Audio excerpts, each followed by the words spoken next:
Selamat datang di channel Gubuk Studio dalam kajian dan renungan meniti jalan insan muttaqin. Jangan lupa bantuan dan dukungannya dengan cara subscribe channel ini, berikan like dan tinggalkan komentar terbaik Anda, serta bagikan video ini sebanyak-banyaknya agar semakin banyak orang yang mendapat sentuhan dakwah.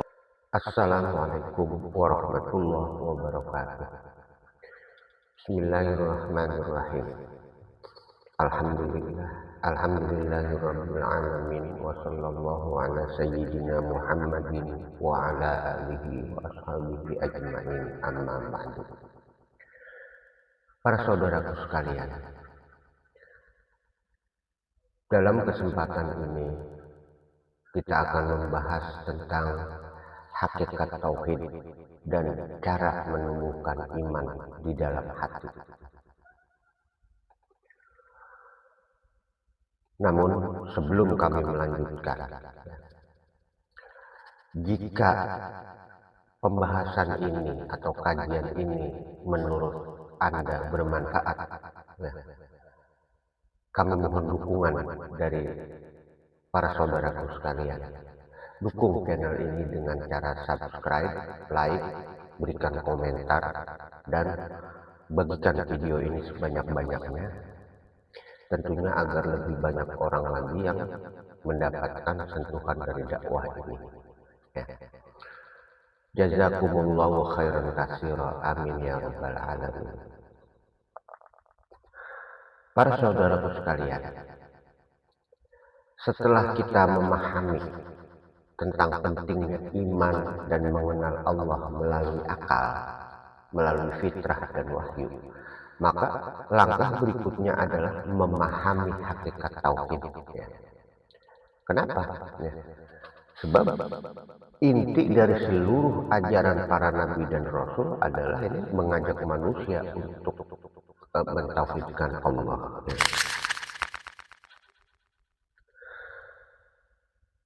Namun harus dipahami ya para saudaraku sekalian. Tauhid itu bukan hanya sekedar mengucapkan bahwa Allah itu satu, bahwa Allah itu esa. Ya. Tauhid yang sejati itu adalah ketika hati benar-benar menyadari bahwa seluruh kehidupan ini berada dalam kekuasaan Allah.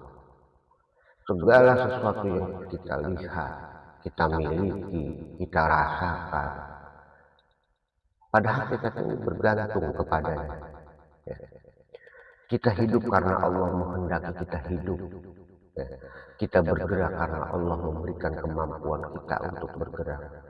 Kita mengetahui sesuatu karena Allah memberikan ilmu kepada kita. Ya. Intinya ketika seseorang benar-benar memahami tauhid, ia tidak lagi memandang dirinya sebagai pemilik mutlak atas apapun. Ia menyadari bahwa dirinya hanyalah seorang hamba yang maha bergantung kepada Tuhan dalam setiap keadaan. Demikian kuat tauhid seseorang, maksudnya semakin kuat tauhid seseorang, itu otomatis semakin kecil rasa sombong di dalam dirinya. Ya, kenapa? Karena ia sadar bahwa semua yang dimiliki oleh hanyalah titipan dari Allah. Ya. Para saudaraku sekalian, kata tauhid ini berasal dari kata wahada yuwahidu tauhidan, yang berarti mengesakan. Ya. Namun keesaan Allah di sini bukan sekedar satu dalam jumlah atau satu dalam bilangan. Ya. Allah Maha Esa dalam arti tidak memiliki tandingan. Allah Maha Esa dalam arti tidak memiliki sekutu. Allah Maha Esa dalam arti tidak ada sesuatu pun yang menyerupainya. Ya. Allah Subhanahu wa Ta'ala mengatakan, "Qul huwallahu ahad." Katakanlah, dialah Allah yang Maha Esa. Ya. Dan Allah juga mengatakan, "Laisa kamitslihi syai'un." Tidak ada sesuatu pun yang menyerupainya. Para saudaraku sekalian, ayat-ayat ini mengajarkan kepada kita semua bahwasanya Allah itu Maha Esa dan berbeda dari seluruh makhluknya. Apapun yang terlintas dalam pikiran manusia, ya, Allah tidak sama dengan itu, ya, dengan itu semua tidak sama.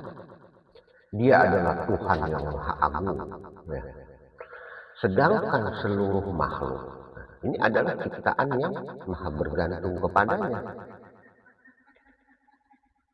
Para ulama menjelaskan bahwa untuk memahami keagungan Allah tersebut, ini kita dapat melihatnya melalui tiga sisi utama, yaitu keberadaannya, sifat-sifatnya, dan dari sisi perbuatan-perbuatannya. Yang pertama, Allah ada dengan keberadaan yang hakiki. Keberadaannya ini tidak bergantung kepada siapapun dan tidak membutuhkan kepada apapun. Ya. Sebaliknya, keberadaan seluruh makhluk ini bergantung kepada Allah. Allah berfirman, Allahul ladzi khalaqas samawati wal arda wa ma bainahuma. Allah yang menciptakan langit dan bumi, ya, dan apa-apa yang ada di antara keduanya. Ya. Ini dalam Quran surah As-Sajdah ayat 4 seperti itu dikatakan. Kemudian sisi yang kedua, ya, bahwa Allah itu memiliki sifat-sifat kesempurnaan. Ya. Dia Maha Pengasih, Dia Maha Penyayang, Maha Mengetahui, Maha Kuasa, Maha Mendengar, Maha Melihat, dan seluruh sifat kesempurnaan yang terkandung dalam Asmaul Husna. Ya. Ini menunjukkan kepada sifat-sifatnya. Ya. Ar-Rahman, Ar-Rahim, Al-Malikul Qudusus, Salamul Mu'minul Muhaiminul Azizul Jabbarul Mutakabbir, dan seterusnya. Ya. Ya. Intinya semua itu kembali kepada sifatnya yang hakiki, ya, yang tidak bisa kita jangkau dengan apapun. Kemudian sisi yang ketiga ini adalah bahwa seluruh peristiwa dan kejadian ini semuanya berada di dalam kehendaknya Allah. Ya. Tidak ada sesuatu pun yang terjadi di luar ilmu dan izinnya. Wa ma tasyauna illa ayyasha Allah. Dan tidak dapat, dan kalian tidak dapat menghendaki kecuali jika Allah menghendaki. Ini disebutkan dalam Quran surah Al-Insan ayat 30. Oleh karena itu, ketika kita mengatakan bahwa Allah itu Al-Ahad, bahwa Allah itu Ahad, maka keesaannya ini otomatis mencakup ketiga sisi di atasnya, yaitu Allah Esa secara zatiyahnya, sifat-sifatnya maupun perbuatan-perbuatannya. Dialah yang maha awal dan maha akhir, yang maha nyata dan maha gaib, az-zahir wal batin. Huwal awal wal akhir wal zahir wal batin, wa huwa bikulli syai'in alim. Dialah Allah yang maha awal dan yang maha akhir. Dialah Allah yang maha nyata dan yang maha gaib. Dan dialah Allah yang maha mengetahui segala sesuatu. Tidak ada sesuatu pun yang di luar pengetahuan Allah. Semua di dalam pengetahuannya.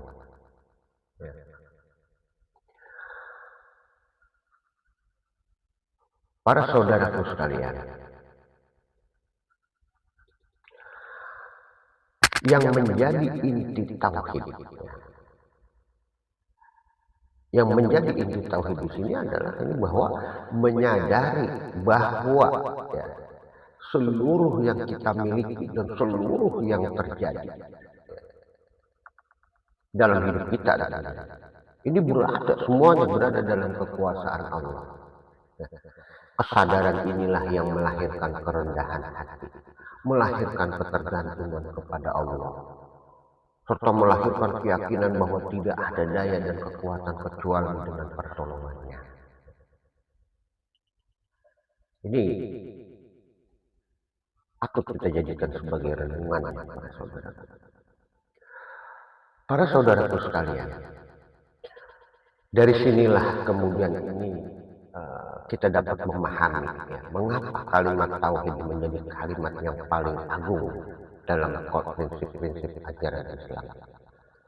Kalimat itu berkata, La ilaha illallah, tiada Tuhan selain Allah. Ya. Kalimat ini bukan sekedar bacaan lisan tentunya, tetapi ini sebuah pernyataan hidup yang mengubah cara pandang seorang mukmin ini terhadap dirinya, terhadap dunia, ya, dan terhadap Tuhannya. Ya.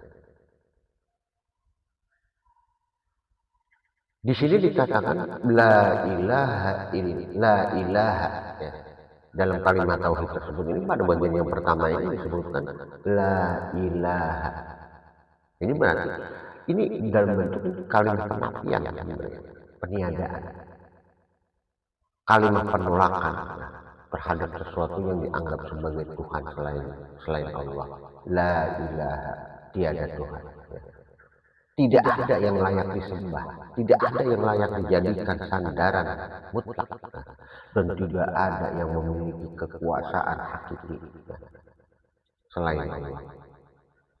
Kemudian pada bagian kedua dari kalimat tauhid tersebut ini berbunyi illallah, kecuali hanya Allah.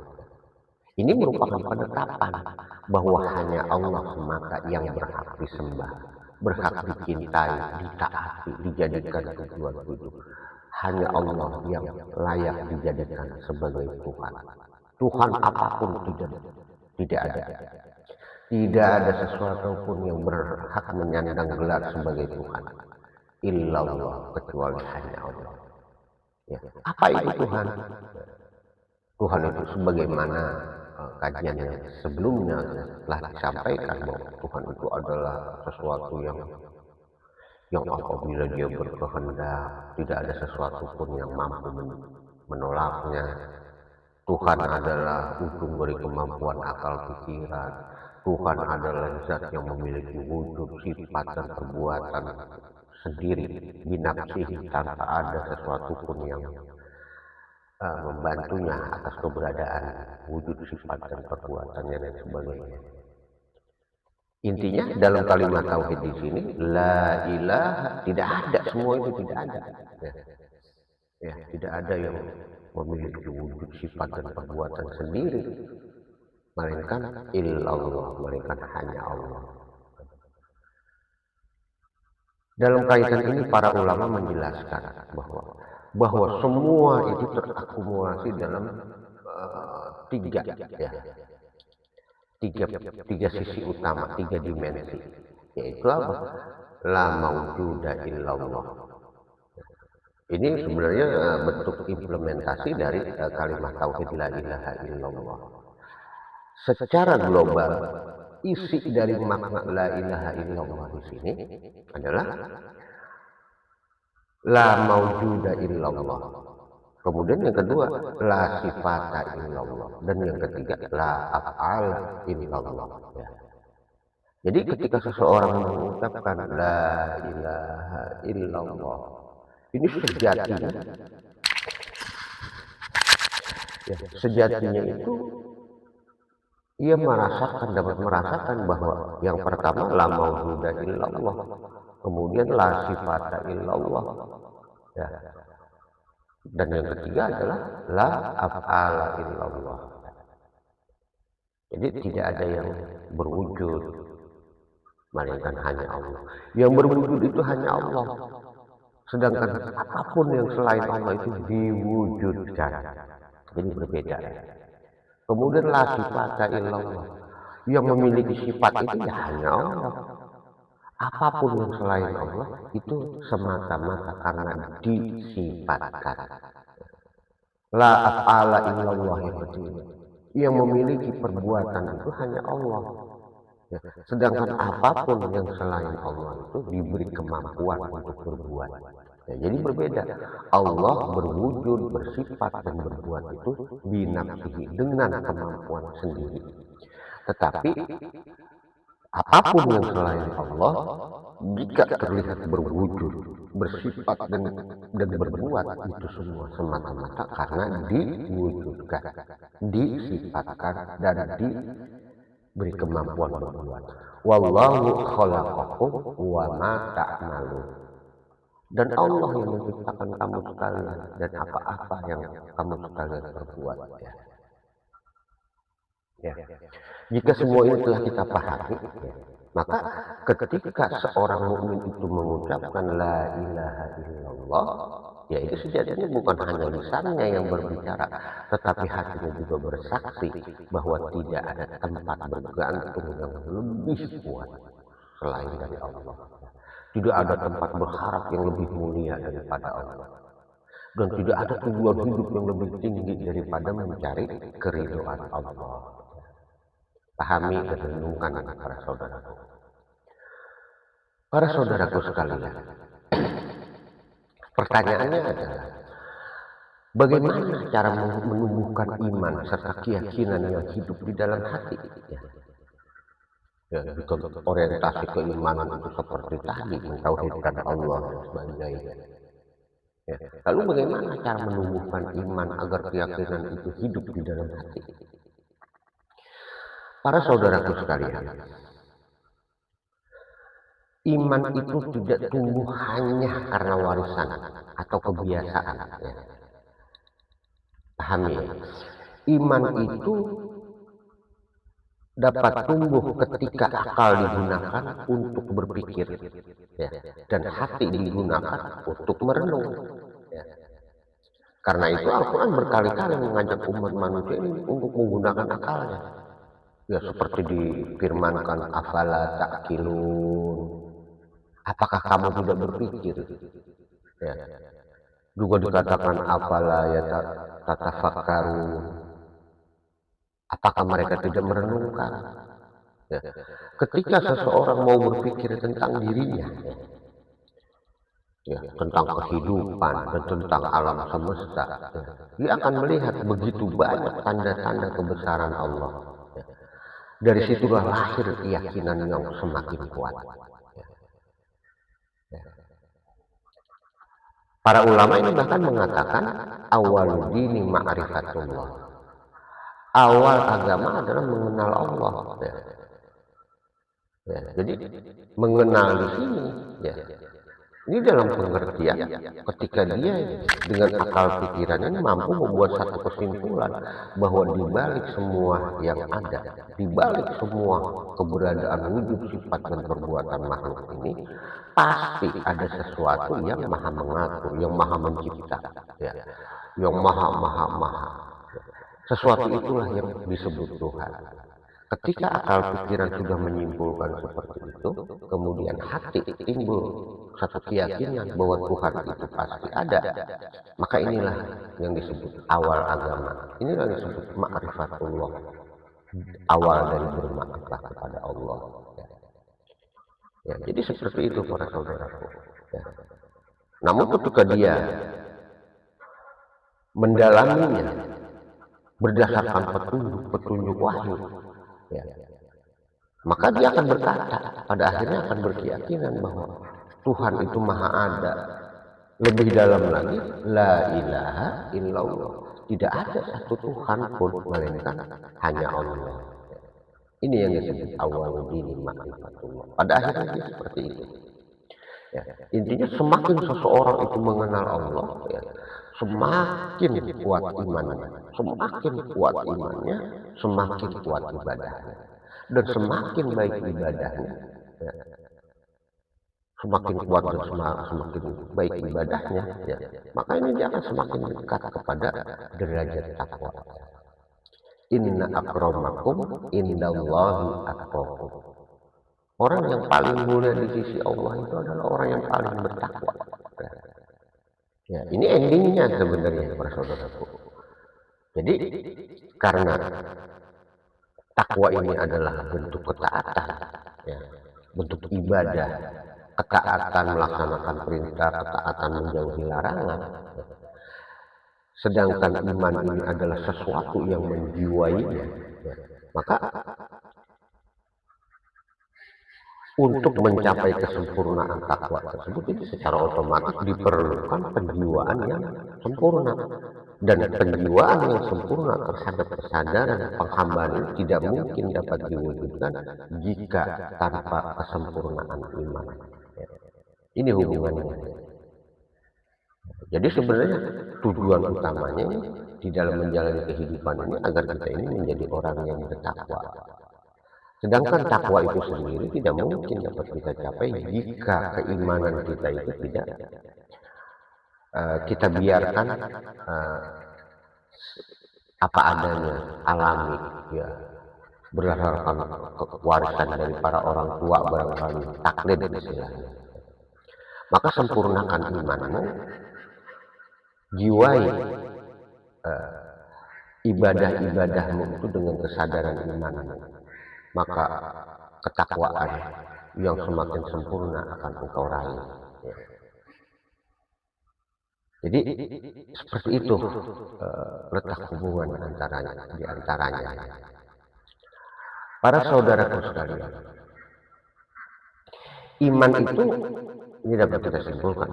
Iman itu bukan hanya keyakinan yang tersimpan di dalam hati, tetapi iman itu harus tampak dalam cara berpikir, cara berbicara, dan cara menjalani kehidupan. Ketika seorang mukmin itu membaca Bismillahirrahmanirrahim, ini sejatinya ia menyadari bahwa segala sesuatu itu dimulai dengan pertolongan Allah. Ya. Ya. Ini hubungannya. Jadi implementasi dalam kehidupan agar kehidupan yang kita jalani ini selalu berdasarkan kepada kemurnian tauhid, maka awali setiap perbuatan apapun ini, ya ini dengan Bismillahirrahmanirrahim. Ya. Dan sejatinya orang yang membaca Bismillah ini ia menyadari bahwa segala sesuatu ini dimulai dengan pertolongan Allah. Ya. Ini karena itu Rasulullah pernah bersabda, "Kullu amrin zibalin la yubda'u fihi bi Bismillahirrahmanirrahim fahuwa abtar." Ya. Segala tiap-tiap perbuatan yang dilakukan ini tanpa diawali dengan bacaan basmalah Bismillahirrahmanirrahim terputus berkahnya. Apa itu berkah? Berkah itu adalah satu karunia, satu pemberian yang apabila kita terima, yang membuat kita ini semakin dekat, semakin diridhoi oleh Allah. Ini berkah. Ya. Jadi orang yang benar-benar mengucapkan Bismillah, basmalah di sini, Bismillahirrahmanirrahim, ini pada dasarnya dia kembali kepada kesadaran la haula wala quwata illa billah. Tiada daya dan upaya kecuali dengan pertolongan Allah. Ya. Ia menyadari bahwa dirinya tidak memiliki kemampuan apapun tanpa bantuan dan taufik dari Allah. Inilah hakikat iman yang hidup ya para saudaraku.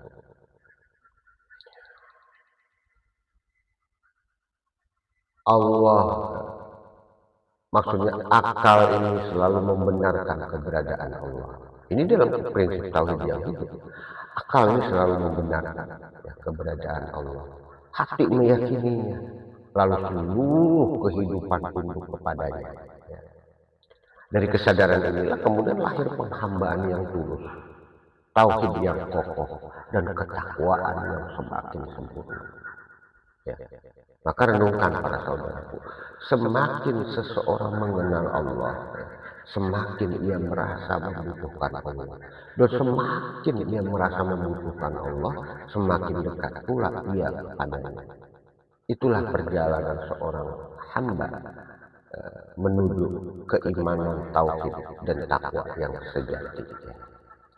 Demikian para saudaraku kajian kali ini yang dapat saya sampaikan. Mudah-mudahan ini benar-benar dapat terpahami dengan sempurna dan tentunya semakin menambah khazanah keilmuan kita di dalam mengabdikan diri kepada Allah.